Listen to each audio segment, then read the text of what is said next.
What is my number one comic of the week? Find out on Mike Spider Slayer's Top 10 Comics.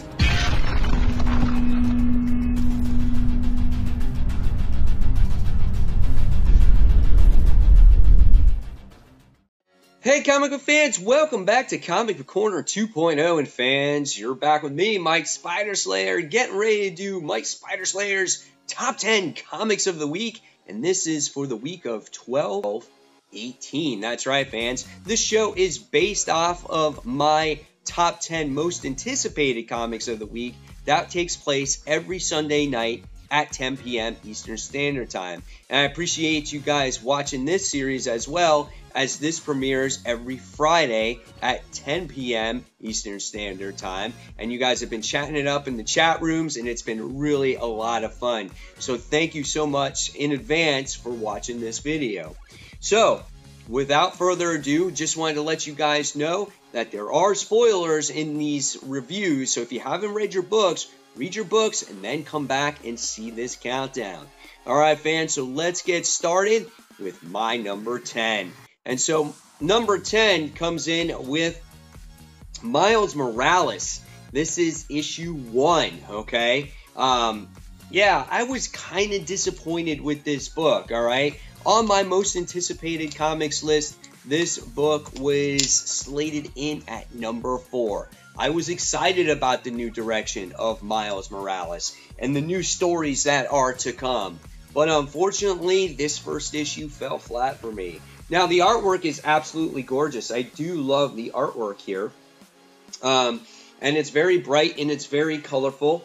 And with a new number 1 issue, when it comes to certain characters, you're going to get an origin tale or retelling of the origin and a catch-up of where the character has been in the past couple of years. So you get that in this issue. In fact, it takes place pretty much maybe a good portion of half the issue. Okay, so if you're a fan of Miles Morales and you've read his books for a long time, you're going to get ready to be a little bit bored by this first issue. But what the issue does is that it forces today's politics or what's going on in the world, and I don't like that all the time. You know, it was a nice flowing story, and then all of a sudden it's like, oh, what a shame about the deported kids. You know, they're afraid to come to America, and you're like, oh, okay, we just threw that in there as well. And then in this issue, we see Miles' girlfriend, and she has a little cousin by the name of Eduardo. Okay, so Miles meets him when they go to the park together, and she just throws up in this line. She goes, poor kid, his father got deported last month. His mom is going through a whole situation, trying to finally get them citizenship. He's been here since he was 2. Anyway, and then it's a it's just like this regular conversation, and it's just, oh, we're just gonna blow it off, you know. And it's just like it was just like, okay, why is that it's forced in there, you know? The book did have a couple of positives. He goes against the Rhino in this issue, and Rhino shows his age by telling Miles to go screw off and go play Sega or something, which was kind of hysterical, and it made for a lot of fun in those points. But by the time we got to the end of the issue, we find out that the person that's behind the bank heist is that little kid Eduardo, or he's working, excuse me, for this actual group of people we're not sure. But it made it for an uneventful ending, and I just wasn't really excited for it by the time I got to the end of the book. I was like, okay. I just felt like the book was there. It was nothing to scream about. It was a retelling of an origin story. It's a setup. Just overall kind of disappointed with it. Alright, so we're going to move on now. We're going to move on to my number 9 book of the week. And that goes to Superman issue 6. Now, on my most anticipated list, this was on number 7. So it did fall a couple of spots. Again, based off of this cover, we knew what we were getting. We were getting the return for John, right? That's what you think. We're not sure if he's evil, good, whatever it is. And we're kind of not sure where he's coming back, okay? Or when he's coming back in this issue. But we spend the entire issue with Rogol Zaar and Superman battling. Now, there's some good dialogue pieces here. by Superman on how he has to defend the legacy of Krypton, if he should team up with Zod and whatnot. And there was good action pieces, and that looked really cool. It's a beautiful book to look at. But story-wise, I felt at the end of the day, for me at least, it just didn't really progress any of the story. This has been going on forever. Rogol-Zar, we're going to battle him. We're going to fight him. And we're going to do this and that. And, we're teasing John coming back. And if he came back in the beginning of the issue to help his father and Zod fight Rogol-Zar, that would have been a hell of a lot better, wouldn't it? But no. What happens is Superman gets transported back to Earth from the Phantom Zone, okay? And he's forced to help other people elsewhere, and that's how he runs into his son again. And at the end, you're kind of like, oh, John looks a lot older now, right? The only thing that really had me intrigued more than the actual John coming back was Zod. He got the piss beat out of him, and it looks like he could have gotten killed, or could possibly have gotten killed. That would have made for an interesting story of him being broken. I don't know, but this just felt like not enough progression for this long drawn-out story that's been going on for months now. Alright, so let's move forward, okay, to my number 8. And my number 8 comic of the week, it goes to Fantastic Four Wedding Special. This is issue 1. Now, this book was fun. I did not have high expectations for this book, but I was like, okay, we can't have any more people running out or getting cold feet or things like that, So I was like, let's see what happens here. So, first of all, the colors in this book are absolutely gorgeous. They make the artwork really pop. I think the inking was good too. The characters, the women in this book, they look beautifully. They're drawn great, and we get to see Jennifer Walters in this book, which she's right there in that picture right there. We get to see Sue Storm, and we get to see Crystal and Medusa, and they're just going out on the nights town, going to like this male stripper club that's like they pose as superheroes. They got the dollar bills coming out, and I think it was a lot of fun, And what happens is the Mole Man winds up attacking, or it's not the Mole Man, it's the Mole Woman. And there's some funny scenes there because it interrupts their bachelorette party. And I felt Jennifer Walters was in character in this book all the way she should be, okay? She's like, stupid mole men spoil intimate and tasteful sex dance. Hulk was going to make it rain, which I thought was awesome scene, okay? And there was many scenes in there that just made you laugh. And so overall, it was a pretty good issue, or main story. Then you get this backup story, which I thought was kind of very touching, where Ben Grimm is going to get the permission from the Puppet Master, which is Elisa Master's dad or stepdad, about him marrying his daughter. And he goes and he sits down and has a face-to-face with him, a traditional way, right? About him marrying his daughter, and he says yes. But we find out that the apple doesn't fall too far from the tree, because she's got a little puppet of her own, right? And so maybe, she manipulated, she used that puppet for her father to say yes. So overall, this was a fun book. I thought it was a really, really good read. And I definitely suggest if you were on the fence about that one, guys, I say go pick that one up, because this was a good book. I'm looking forward to the wedding here, because I think this one is actually going to happen.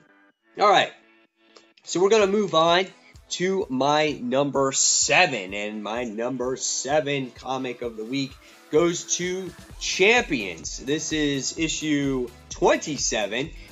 This was number 8 on my most anticipated books. So this moved up a spot.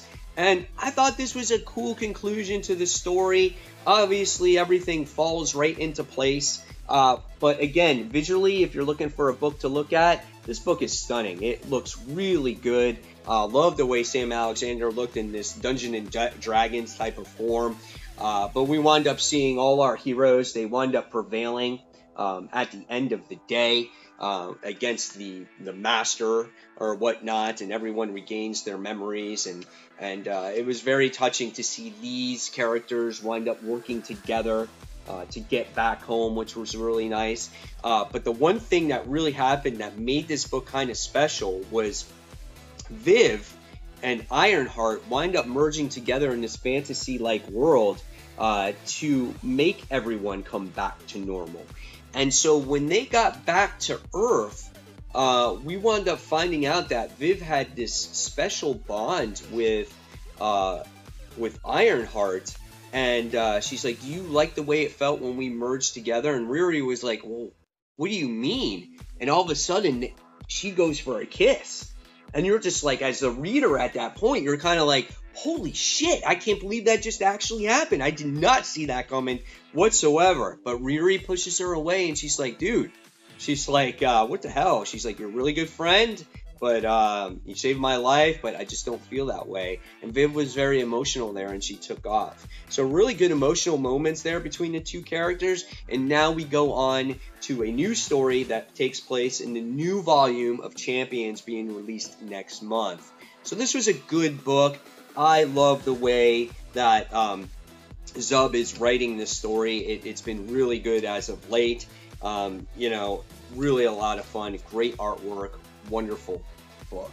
All right, so moving on to my number 6. And number 6 book was Black Order, issue 2. Now, this book was number 2 on my most anticipated list. So this fell down quite a bit, but it doesn't mean that it was bad. It was still a solid read. This book obviously focuses on Proxima Midnight this time, and we get to see how our villains here, or our Black Order, wind up trying to escaping out of this Emperor's grasp, okay? Which I thought was quite interesting. And they get recruited, they wind up escaping from their clutches from this other type of cosmic group. Here's the artwork in this book as well. We get to see how they were talking with each other, talking with the Emperor. I find that this book has humor when needed, and I think it's quite interesting. The banter between, like, the Administrator and the Emperor were quite humorous. The Administrator's brother wound up getting killed by the Black Hand, and the King's like, well, I lost, like, which was, I guess, an equivalent of a dog. And he's like, I lost a dog, and I was sad, but the next day I went to go get a new one. He's like, why don't you get a new one? You can't replace a brother, right? It was just so funny. So there is some comical moments there. Again, we meet these new group of characters that free the Black Order, and they have a common ground as they have to stop this Emperor. And we find out why this Emperor is so powerful, because there is this weapon that he has in possession called the bow that a herald once held. And with the power of this bow, you hit it into a core, into a planet's core, and you have complete control over that planet. So again, they have to go and they have to stop this Emperor. And what was good about this is that we learn a little bit more about Proxima Midnight, about herself, about what am I? She's like, I've been dealing with war my entire life. And then she comes to realization. She goes, I am a war person. I am this. You know, she's standing up for herself, and it made for a really solid issue. I'm looking forward to issue 3. Now, I can't remember any of those new characters' names. There's a whole bunch of them. Will we see them going forward in the Marvel universe? I don't know. We'll see. All right. So moving on now, we're zeroing in. We're going on to my top 5 comics of the week, and my number 5 is, you might be a little surprised by this one, Amazing Spider-Man issue number 1. Or not issue number 1, issue number 11. This was number 1 on my most anticipated comics of the week. This one focuses on J. Jonah Jameson, okay? And J. Jonah Jameson has always been really about himself. And what Nick Spencer is doing really well in this book is talking about the supporting cast of Amazing Spider-Man. We first dove into Mary Jane, and then we dove into Alicia, Felicia, and then now we're dealing with J. Jonah Jameson. We have Robbie, who is, in there as well. And so in this issue, J. Jonah gets an invitation from the Kingpin about going to this dinner. And at first he was like, oh, I hate the mayor and this and that. And, but, once he gets that invitation, he flips the switch and he's just like, yeah, the mayor's the greatest and that. And so J. Jonah does anything that J. Jonah wants for himself. And you get to realize that in this particular issue. And it really starts to strain the relationship between Peter and J. Jonah Jameson, because he said he's not going to go in there and actually go to dinner with J. Jonah and support him, Now, in between this issue, Nick Spencer really knows how to put in the funny moments in here, okay? When Spider-Man says, yeah, I don't support the Kingpin whatsoever, there's a billboard right behind him, and J. Jonah points to it, and he goes, well, that's photoshopped, and so stuff like that, it's really hysterical. And then at the beginning of this issue, when Spidey was going to Christmas dinner, we come across him going against the Hippo villain, because he's stealing a stuffed Galactus that's this new doll of the Christmas season, and then he gives it to the little boy. And he's like, yeah, I gave it to the little boy. And he's like, hey, anybody want this doll for $250? It's just like the way society is, right? Trying to make money. It was just a lot of fun in certain moments. And then we get another little mystery in this book where Arcade is involved, okay? And then we wind up seeing we have a mysterious man, and Arcade is selling this guy a package of something, like to defeat Spider-Man or J. Jonah or whatever the case may be. And could it be the next generation? Let me zoom this in here for you, sorry. Could this be the next generation of Spider Slayers? Because the reason why I say that is when our J. Jonah and Spider-Man get captured, they come across Scorpion, right? Some Spider Slayers in the background. And so who is the guy operating that machinery? So that's the cliffhanger that you're left with. Now, this didn't make higher on my list because I've read much better issues and more emotional issues with Spider-Man than this one, okay? J. Jonah just comes across as that arrogant jerk. He's always been that way, even though he knows Spider-Man's secrets. And, there's a lot going on in this book. And I felt like... I was waiting for something a little bit more, and of course we didn't get it to the last page, so we'll see where it goes from here.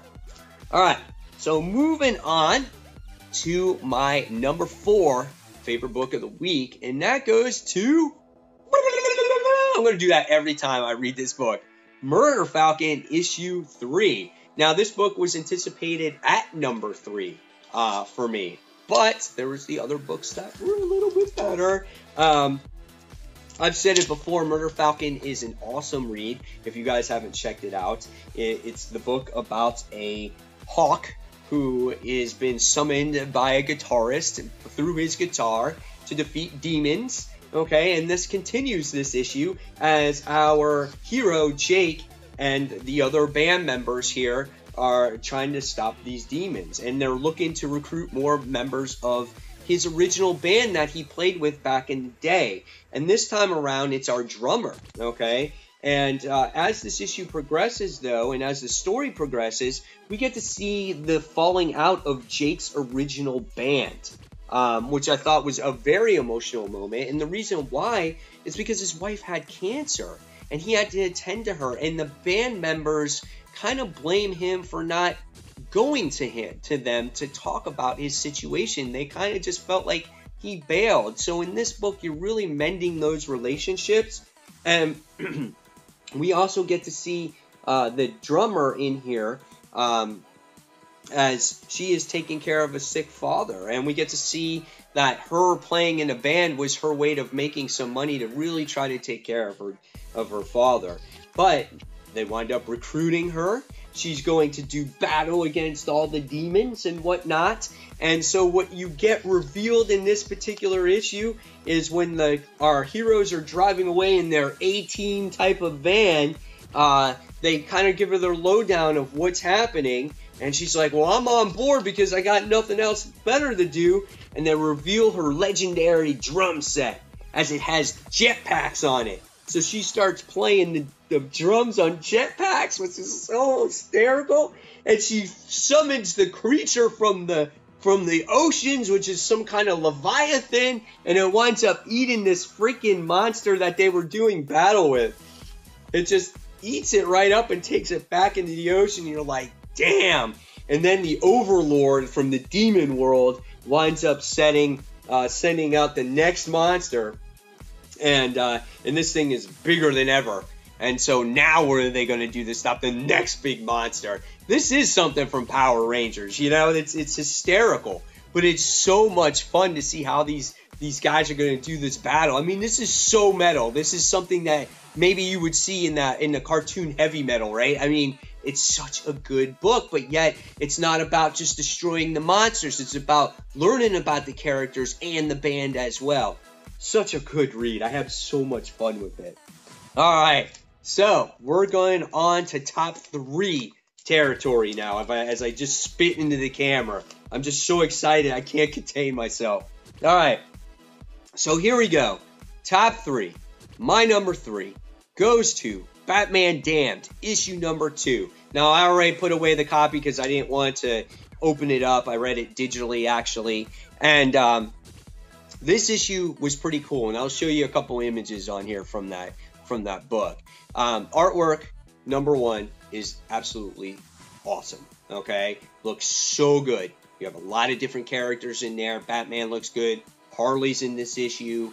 And she looks good too, and she's kind of dressed as the Joker.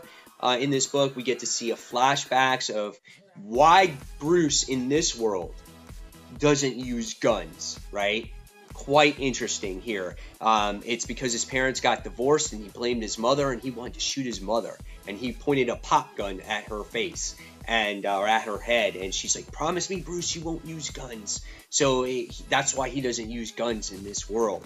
Quite interesting issue as Batman continues his search for the Joker, or who killed the Joker. Harley blames Batman. Harley and Batman do this battle. Harley uses this toxin to poison Batman, and she basically tries to rape him. And you get to see that. She unzips her costume, and you see all these scars on her.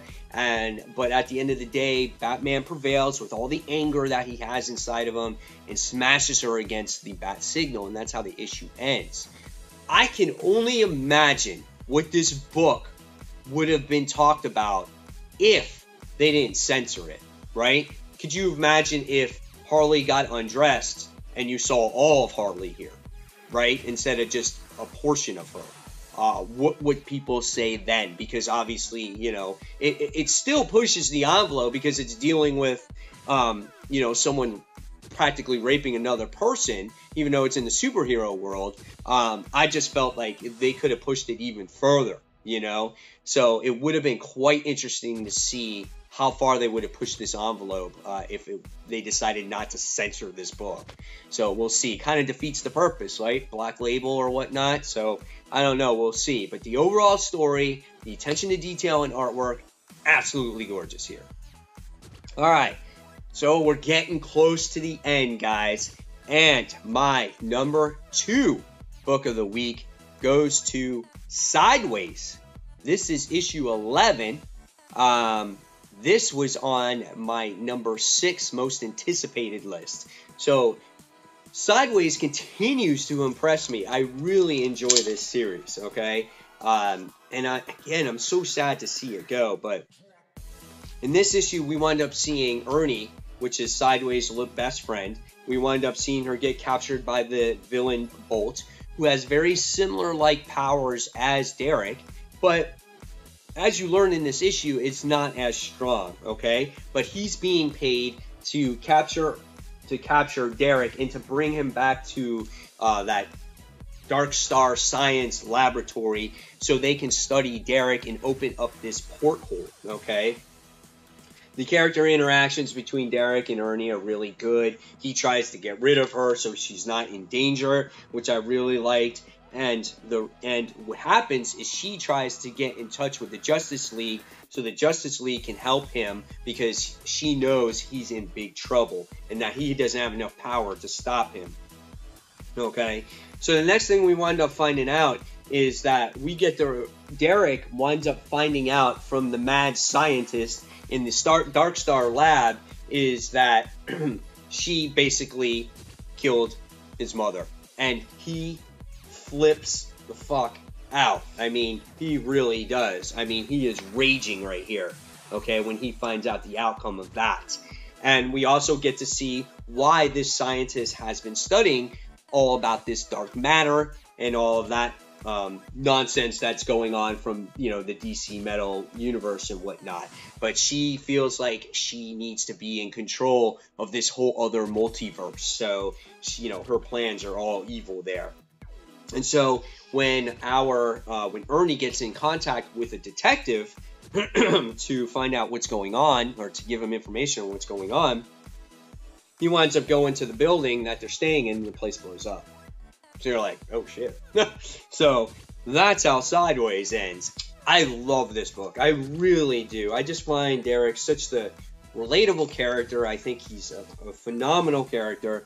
And his story with his mother's death is so moving. And now that he found out who the killer was, and she was supposed to be her best friend, I mean, it just makes it that much more impactful on him.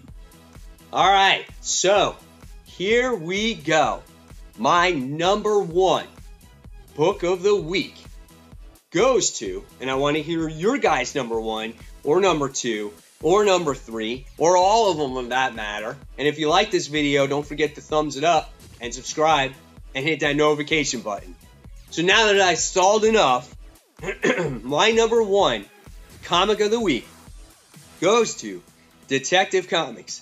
This is issue 994, The Road to 1000. That's right. The variant cover of this book looks so good. I love this cover. Okay. But when I first heard this story, I was like, ooh, this sounds interesting. Somebody has created the exact same death scene as when Bruce's parents died. Like, who does that? That's just mean, man. That's just bad. Now, this book fell on my number 5 most anticipated, but by the time I got to the end of it, it was my number 1 book of the week. So, this book is, the new writer on this is Peter J. Tomasi, and this book was really a lot of fun because right from the start, you get to see Bruce's parents. They're in an aquarium, and everything that has happened based off of their murder is exactly the same. The hair, the bone structure, the clothes that they were wearing, the type of clothes that they're wearing, the brand names of the clothes that they were wearing. And in this issue, you get to see some great detective work by Batman here. And let me just tell you, the artwork is second to none in this book. It is so beautiful, and the colors are great as well. Nice and dark and gritty. And you can feel the pain in Batman here, in Bruce, that who is this asshole who sat there and just redid my parents' murder over again, and he's trying to contain himself and really go through this mystery, Someone put pearls in their mouths and whatnot, so it had to be really, really terrifying for Bruce. So the next thing we wind up finding out, another portion of this story, is we see Lee Thompkins in this book, okay? And the next thing we see is that there is this weird creature who's holding the bat signal, who looks like is looking for Batman, okay? So, which is kind of interesting here. And the next thing you see is Lee Thompkins is running for this, and from this creature. And you feel like this is this crazy blockbuster type of movie. You can feel the heat, because it's like Batman is going after her, or driving there trying to get to her. The creature's going after her, and he's just like, go to the rooftop right now. And he's like, there's a lower level building. You gotta jump there. You gotta get there, and I'll get there with my jetpack in time. I know I will, because I'm Batman. And so what happens is he tries to fly there, and then the next thing you wind up seeing is she stabs the creature in the back, and the creature grabs a hold of Lee Thompkins, and he breathes this stuff in her face. And I'm like, uh-oh. When I read this part of the book, I was like, this is something more, this stuff. You know, I'm going to pay attention to this stuff. So Batman winds up punching the creature, uses these bombs to deflect the creature or distract the creature, and then the creature grabs Lee Thompkins, throws her off the ledge, and Batman goes to save her, and the next thing you see is he's like, "Are you okay?" And she's like, "Yeah, I'm okay, Batman. I'm okay. That's what happens, and you're like, "Oh no, Joker toxin." So what does the Joker have in play, right? Who is this creature? What is going on? It made for some crazy first issue of this story arc, man. I was like, wow. I was on the edge of my seat this whole time. It was like watching a flipping movie. I cannot wait for the next issue. But this book was so good. So good. So much better than that Two-Face crap, right? Wow. So, there you guys have it. There are my top 10 comics of the week. Hopefully you guys enjoyed it. Now it's your turn. Like I said in those comments below, put your top 10 comics, put your top 5, put your top 3. And as always, fans, thank you so much for watching if you watched this premiere. And thank you for watching if you watched after the premiere. And if you like this video, give it a thumbs up. Subscribe to the channel. Don't forget to hit that notification button so you don't miss a single video from me. And until that next comic book review, this is Mike Spider Slayer signing off. And I'll see you real soon, guys. Take care. Bye.